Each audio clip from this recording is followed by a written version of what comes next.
सांगली मिरज कुपवाड शहरामध्ये भाजपची सत्ता स्थापून गेली 4 महिने झाली। आज 4 महिन्यामध्ये शामराव नगरमधील एक प्रमुख रस्ता आहे आणि त्या रस्त्याच्या बाजूला आरसीसी गटर आहे। तर गेली 1.5-2 वर्ष झालं ते काम चालू आहे, ते काम रखडलेलं आहे। कित्येकदा अधिकाऱ्यांना सांगून त्याकडे दुर्लक्ष करण्यात आलं।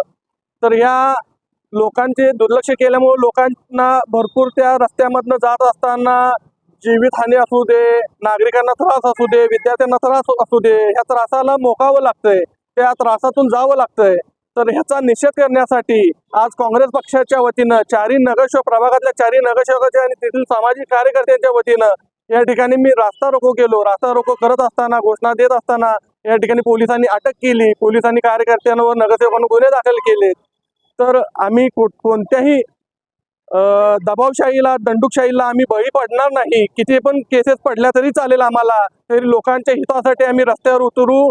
येणाऱ्या काळामध्ये तो रस्ता 2 दिवसात नाही चालू झाला तर ह्याच्यापेक्षा तीव्र आंदोलन करू आणि कित्येक वेळा अटक व्हावी लागली तरी आम्हाला चालेल, पण लोकांच्या हितासाठी आम्ही रस्त्यावर उतरणार, लोकांसाठी झटणार, एवढंच या ठिकाणी आम्ही सांगतो आणि थांबतो। जय हिंद, जय महाराष्ट्र।